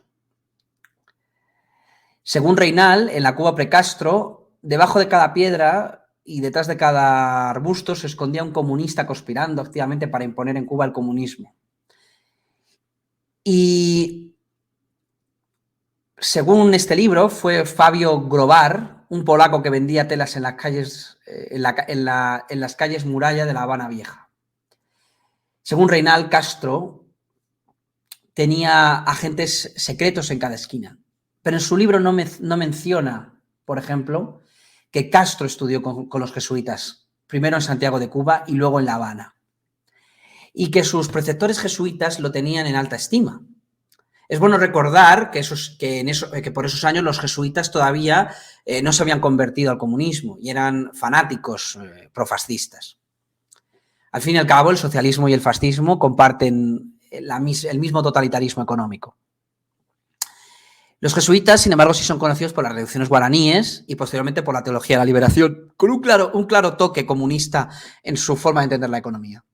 Esto explica por qué, desde que estudiaba Castro en Belén, quedó fascinado por las teorías fascistas y había leído extensamente a Miguel Primo de Rivera y a Benito Mussolini o a Adolfo Hitler. Un compañero de estudios de Fidel Castro, José Ignacio Rasco, en Belén, recuerda que en una ocasión en una clase de retórica Fidel defendió como tesis la necesidad de un buen dictador en lugar de la democracia. Fidel creía que en el caso específico de Cuba los problemas quedarían sin resolver a menos que una mano fuerte se apoderara de la isla, ya que la democracia se había mostrado incapaz de resolver sus problemas. Los comunistas cubanos y a través de ellos los soviéticos conocían muy bien las ideas fascistas de Fidel Castro, lo que explica por qué nunca confiaron en él ni lo consideraron uno de los suyos. En un libro que escribió sobre Fidel Castro, Theodor Draper publicó una carta que Castro escribió a su amigo Luis Conte Agüero el 14 de agosto del 54. En ella Fidel le habla de su objetivo de organizar a los hombres del 26 de julio y unir en un haz inquebrantable a todos los luchadores, dicho textualmente. El plural de haz es haces, derivado del latín fasces, la única palabra que dio nombre al fascismo. Fidel creía que en lugar de una lucha proletaria organizada, la dirección por sí sola podía proporcionar el catalizador que movilizaría las masas detrás de la revolución. En otra carta que escribió a su amigo Conte Agüero, Castro destaca las dos condiciones que considera más importantes para que las lograra su movimiento: disciplina y liderazgo. Especialmente el último. El axioma de Castro era: la jefatura es básica, repetido varias veces en sus artículos, cartas y discursos. Está más estrechamente relacionado con el Führerprinzip nazi que con cualquier principio marxista conocido. No es de extrañar que Estados Unidos se valiera de dictadores para garantizar sus intereses en la isla. Igual que mantuvo a Franco en España, o al Shah de Persia en Irán, o a Pinochet en Chile. ¿Por qué no iban a mantener a un dictador disfrazado de rojo en La Habana para garantizar sus intereses? Al fin y al cabo, las ideologías para la CIA y para los que están detrás de la CIA es lo de menos. Las ideologías son la propaganda y la palanca para articular sus movimientos de cara al pueblo. No todos los líderes fascistas han sido tan carismáticos. La personalidad del líder ha jugado un papel importante en los regímenes fascistas. La personalidad de Fidel Castro no era nada más que un ambicioso embaucador, alguien que simplemente buscaba poder, dinero, era sabido su afán por conocer mujeres, pero de ser un simple bandido apesebrado por poderes ocultos norteamericanos, pasó a ser el líder que se conoció después. Es sintomático que los dos movimientos fascistas más conocidos en la historia de la humanidad sean precisamente los liderados por hombres carismáticos, Mussolini o Hitler. Por el contrario, la idea del líder carismático está totalmente ausente en el pensamiento marxista. Ni siquiera en los tiempos de Stalin o Mao se les llamaba carismáticos. Y líderes menos carismáticos que Khrushchev o Brezhnev no se pueden concebir. Por el contrario, de los fascistas, los marxistas y los comunistas siempre han restado importancia al papel del individuo, dando más importancia al papel de las masas. Más aún, el odio visceral de Castro hacia el capitalismo, una de las supuestas pruebas de sus inclinaciones comunistas, no es evidencia de que fuera de izquierda o marxista, propiamente dicho, porque también se sabe que los fascistas atacaban el capitalismo y el imperialismo extranjero. Dotado de una memoria fotográfica en su formación jesuita, Castro regurgitaba lo que estos fascistas habían escrito, al punto de que en su autodefensa en el juicio por el asalto al cuartel de la Moncada repitió una frase de Hitler: condenadme, no importa, la historia me absolverá, dijo. Los comunistas cubanos, a quienes el asalto al Moncada les trajo malas consecuencias y sí habían leído a Hitler, lo tildaron de putschista, que el lenguaje de los comunistas de la época significaba fascista. Uno de ellos, Joaquín Ordoqui, se destacó por sus vituperios a Castro. Por supuesto, según Reynal, esos fueron los comunistas del círculo exterior que no sabían de la misa a la media e ignoraban el excelente trabajo secreto que estaba realizando el polaco de Muralla en su tiempo libre cuando no estaba vendiendo telas.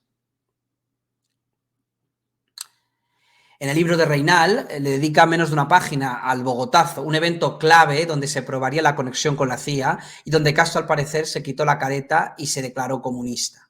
El asesinato del líder populista Jorge Eliezer Gaitán el 9 de abril del 48 desató unos violentos disturbios que más tarde por la historia oficial se llamarían el Bogotazo, que causó cientos de muertos y destruyeron gran parte del centro de Bogotá. Fidel Castro hizo el ensayo de lo que más tarde haría en Cuba. Él estaba en Bogotá en esos momentos y tuvo participación en el Bogotazo, siendo un doble agente. William D. Pauli, embajador norteamericano en Brasil y delegado de la 9ª Conferencia Panamericana que tenía lugar en Bogotá, luego declaró ante una investigación del Senado norteamericano que cuando se dirigía a la embajada norteamericana en auto oficial el día que comenzaron los disturbios, oyó en la radio a alguien que decía: les habla Fidel Castro de Cuba. Esta es una revolución comunista. El presidente ha muerto. Todos los establecimientos militares están en nuestras manos. La Marina ha capitulado y la revolución ha triunfado.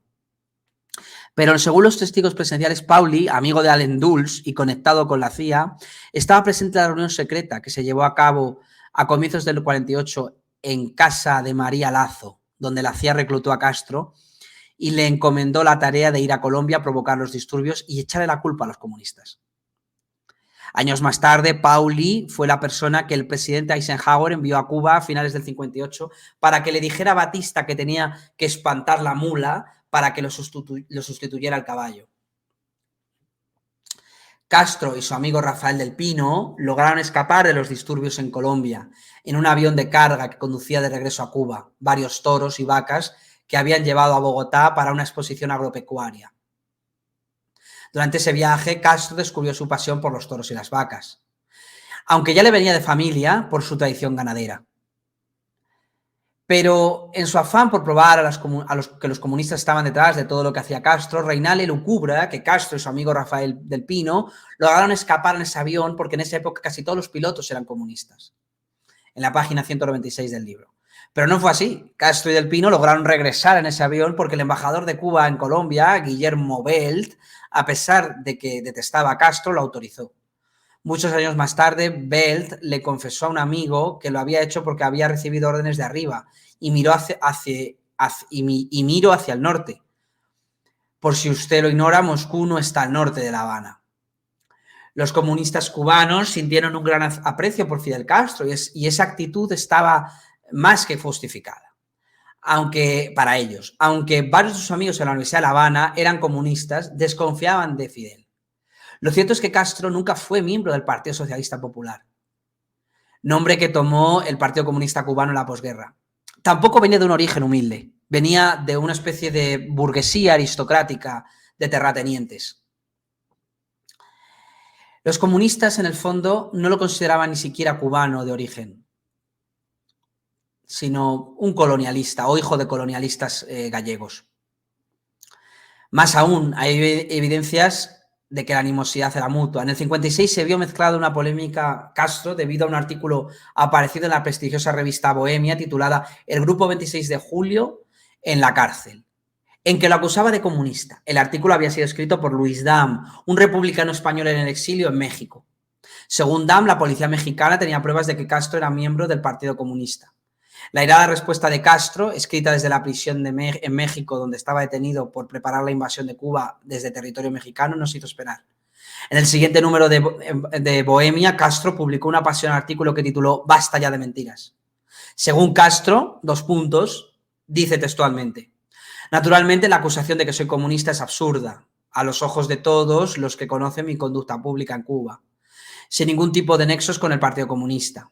Niego totalmente el informe del señor Dam en el que afirma incidentalmente la Policía Federal de Seguridad afirma que Fidel es miembro del Partido Comunista. El propio Castro lo desmiente. El propio capitán, también Gutiérrez Barros, me leyó el informe enviado al presidente de México después de una semana de investigación minuciosa.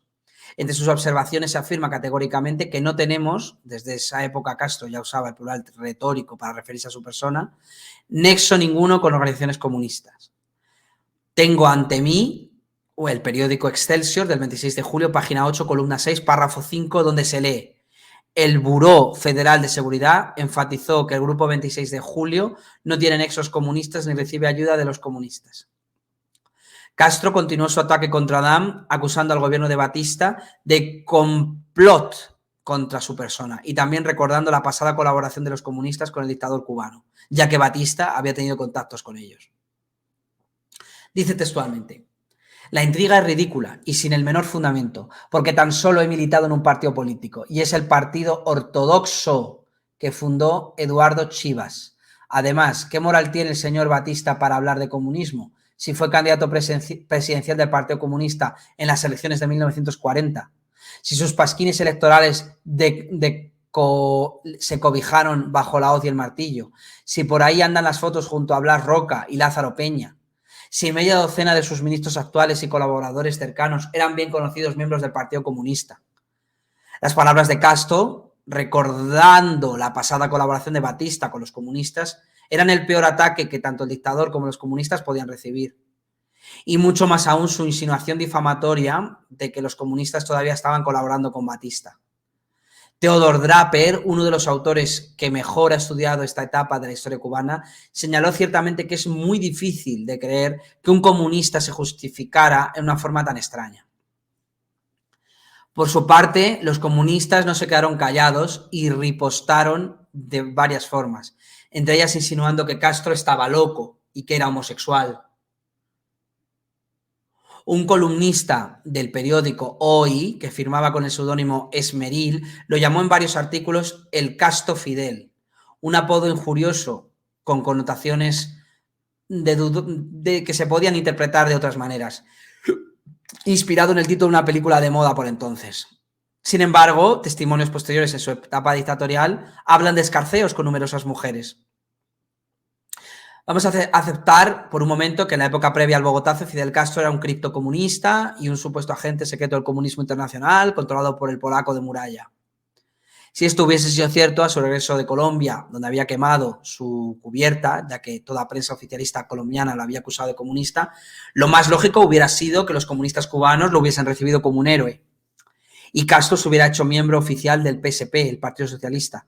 De hecho, si Castro se hubiera declarado comunista públicamente, eso no habría sido motivo para escandalizarse.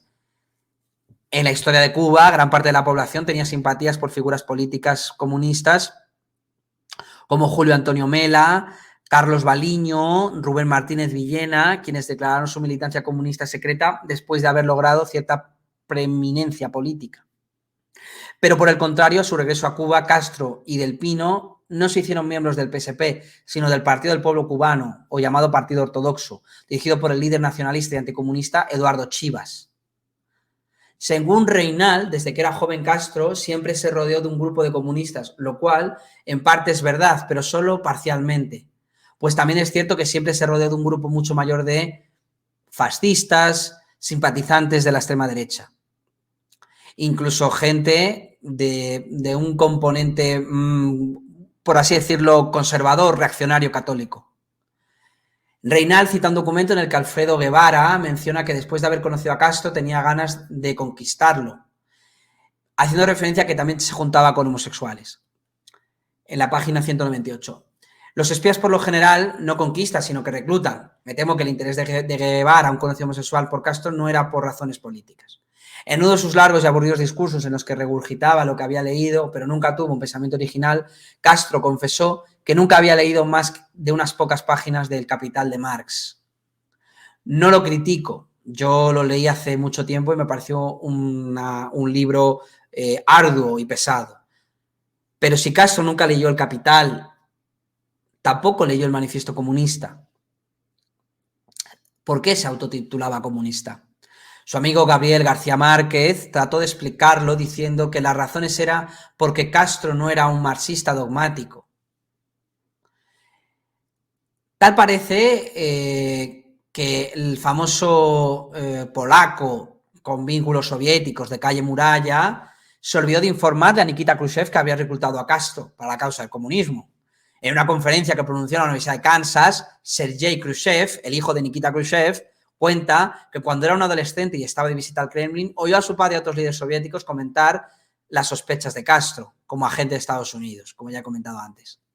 En la propia película de Oliver Stone, cuando David Ferry, interpretado por Joe Pesci, habla con Jim Garrison, interpretado por el actor Kevin Costner, el propio Oliver Stone deja entender en manos de Joe Pesci que, según atestigua David Ferry, interpretado por este actor, hubo una época en la que tuvimos a Castro de nuestra parte, pero nos traicionó, dando a entender que hubo una colaboración entre la CIA y Castro.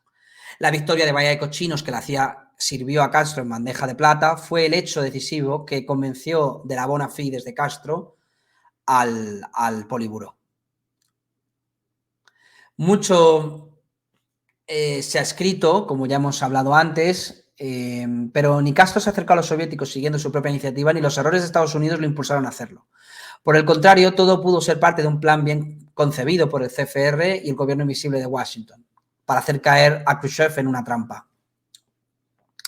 Khrushchev nunca fue bien visto por el aparato militar norteamericano, precisamente porque su modo de hacer diplomacia era pacifista, justo como Kennedy.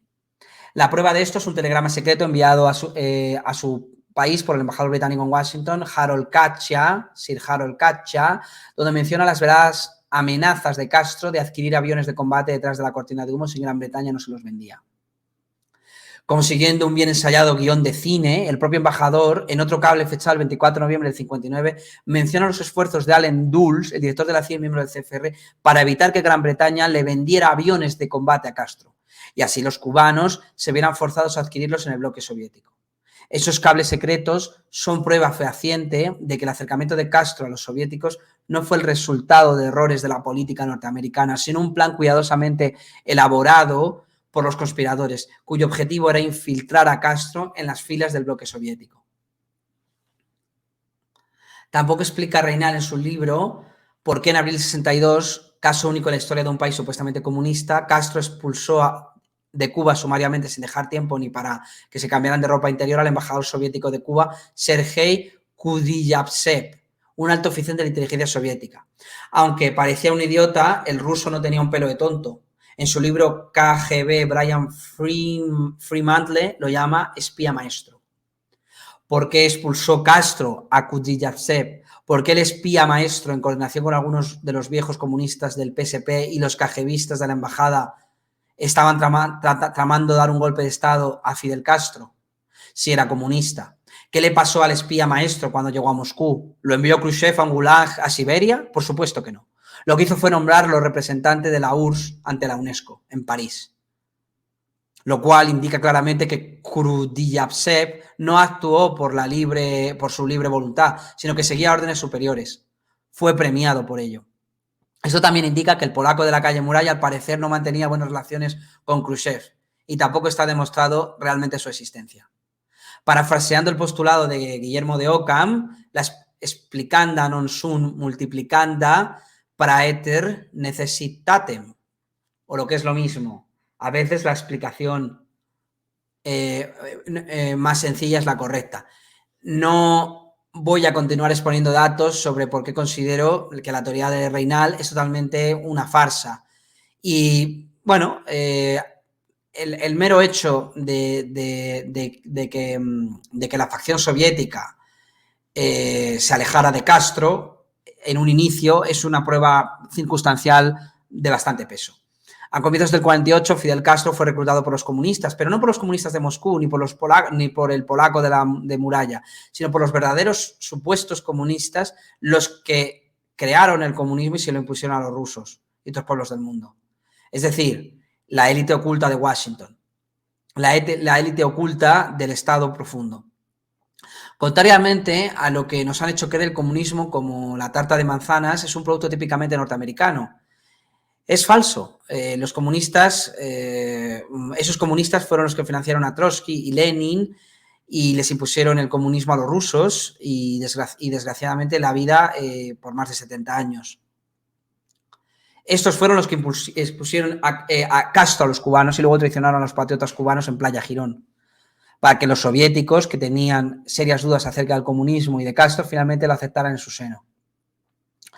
Porque después de que los soviéticos lo aceptaran a regañadientes, tuvieron que lamentarlo, porque Castro comenzó a atacar fieramente la doctrina de coexistencia pacífica de Khrushchev. Khrushchev, al igual que Kennedy, como ya he explicado, era pacifista. En cambio, Castro no. Incluso Castro dijo que si había que sacrificar La Habana en una guerra nuclear para bombardear Estados Unidos, Castro estaba de acuerdo. Fue por eso que berreó durante la conferencia tricontinental: el deber de todo revolucionario es hacer la revolución. Sus palabras fueron como música celestial para los oídos del complejo militar, bancario, industrial, que tan necesario ve la guerra para lucrarse y las revoluciones. Los primeros que no quieren la paz son los hacedores de la guerra y los que mantienen el negocio bélico. Contrariamente al mito popular, el verdadero Partido Comunista de los Estados Unidos siempre ha sido el llamado Consejo de Relaciones Exteriores y su secretario general de por vida, es decir, David Rockefeller, lo cual confirma que el comunismo no es más que una ideología creada por capitalistas monopolistas para explotar más eficazmente a los trabajadores y también justificar la emisión de deuda a diferentes países, que al llevarles la guerra, luego para ser reconstruidos, hacen más negocio y les hacen préstamos con los que les endeudan de por vida, poniendo a gobiernos títeres y evitando su soberanía y su nacionalismo. La deuda y el negocio bélico es el verdadero lucro de la élite oculta. La deuda como control y el negocio como elemento de reducción de población y lubricante económico. La venta de armas después de la droga es uno de los mayores negocios del mundo. La Cuba comunista de Castro fue un éxito rotundo desde el punto de vista de esos capitalistas reaccionarios. En una reunión en la cumbre que se llevó a cabo en La Habana en abril del año 2000, el secretario general de la ONU, es decir, la creación de Naciones Unidas en un territorio cedido por los Rockefeller, Kofi Annan declaró que el régimen de Castro había creado un ejemplo para todos. En febrero de 2001, una delegación dirigida por David Rockefeller visitó Cuba y tuvo largas reuniones con Castro. Después de la visita, el presidente del CFR, Peter Peterson, elogió el compromiso apasionado de los líderes cubanos de ofrecer educación y salud pública. Luego añadió, Cuba es uno de los países con mejor educación. Eso explica también por qué los norteamericanos nunca han tratado de derrocar la aberración castrista en Cuba. El pacto secreto que firmaron Kennedy y Khrushchev, sin embargo, había sido abortado. Kennedy murió en el 63 de un tiro en sospechosas circunstancias y a Khrushchev lo depusieron y lo forzaron a dimitir en el 64, justo un año después. Pocos meses después de la crisis de los misiles, Rockefeller viajó a la Unión Soviética y trató de convencer a Khrushchev de que su doctrina de coexistencia pacífica no le convenía a los capitalistas procomunistas. Al parecer no lo logró porque poco después algunos de sus agentes del Kremlin destituyeron al iluso líder soviético. Lo cual prueba que dentro del Kremlin había un elemento controlado por el CFR y había un elemento controlado por la Fundación Rockefeller y magnates similares. No ha sido por casualidad que los mismos que le dieron el golpe de Estado a Khrushchev para derrocarle eran los mismos miembros de la facción pro-Castro en el Kremlin. O sea, que David Rockefeller no solo era el que controlaba el Partido Comunista norteamericano y el cubano, sino también posiblemente el soviético. Lo paradigmático es que al margen de estos poderes ocultos se pusieron de acuerdo JFK, Kennedy, Bobby, con el premier ruso Khrushchev. Es más, la tesis de Bobby de que Khrushchev, antes del fatídico golpe de Estado, tuviera uno previo estando Kennedy vivo, o un intento de golpe de Estado soviético en el mundo de los despachos del Kremlin. Según Reinal, el Partido Comunista cubano era una especie de matrioshka rusa, ¿no? Una muñeca dentro de más muñecas. Y si destapamos la más gorda, encontraremos otra más pequeña que era controlada por la KGB, y si destapamos esa, hallaremos otra mucho más pequeña que era el polaco de la muralla. Pero me pregunto, ¿y si destapamos esa, encontraríamos otra más pequeña que en realidad trabajaba para la CIA? Improbable, pero no imposible. Enigmático y desconocido para los historiadores, James Jesus Angleton, por muchos años jefe de contrainteligencia de la CIA en Italia, pasó muchos años tratando de descubrir un topo que, según él, la KGB había infiltrado en la CIA. Pero en su afán de hallarlo comenzó a sospechar de todos los que le rodeaban y casi destruyó el departamento de contrainteligencia de la CIA, al punto de que algunos de sus colegas comenzaron a sospechar que el topo era el propio Angleton, un miembro del CFR. Como dijo alguien que conocía muy bien la profesión, en el campo de la inteligencia y el espionaje las cosas casi nunca son lo que parecen. Como expliqué al comienzo, en su libro Sun Tzu, el general chino, dijo que quien no conoce a su enemigo no se conoce a sí mismo, y quien le conoce ganará todas las batallas. El hecho de que los cubanos anticastristas hayan perdido todas las batallas indica que nunca supieron quién era su enemigo real, quedándose con el enemigo formal que les daba la televisión y la prensa. Prensa, a su vez, controlada por su verdadero enemigo. Pues esto va más allá de ideologías y más allá de teorías económicas. El caso de los cubanos anticastristas es mucho peor. No es que no lo supieran, sino que no quisieron saber. Se trataban de convencer de que Castro siempre había sido un comunista al servicio de Moscú. Por supuesto que los conspiradores globales controlan la política y controlan las ideologías y controlaban a diferentes partidos comunistas en diferentes lugares, pero de manera instrumental.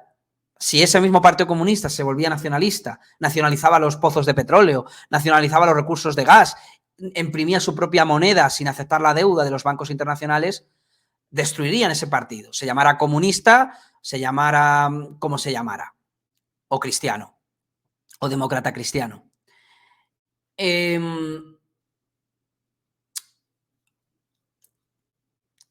Los norteamericanos invadieron Cuba y rescataron a Castro y el castrismo, lo cual demuestra que esos cubanos anticastristas nunca tuvieron la más remota idea de realmente a quién servía ese comunismo ad hoc o comunismo instrumental.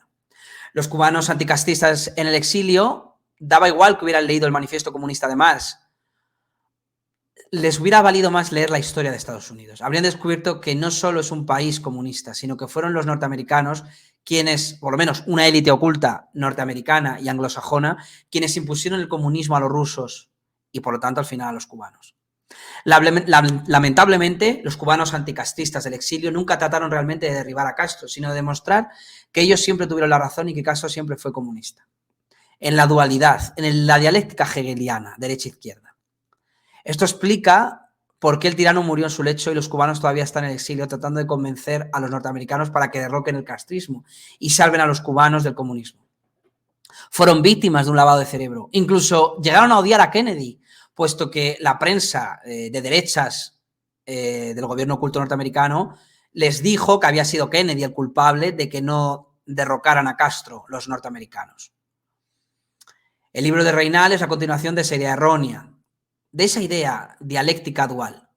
Por otra parte, el libro de Reynal no deja de ser un panfleto político disfrazado de estudio, porque nunca cita a los autores que se han expuesto, ni una tesis contraria, ni aporta elementos que prueban que los promotores del comunismo castrista estaban equivocados. Cero autocrítica. El libro de Reynal, de hecho, es una de las tesis más erróneas y que legitima, de alguna manera, la versión oficial de la Guerra Fría, tan beneficiosa para las corporaciones y que hoy intentan hacer con la Rusia actual. Eisenhower lo llamó el complejo militar industrial. Hoy lo llamamos gobierno oculto.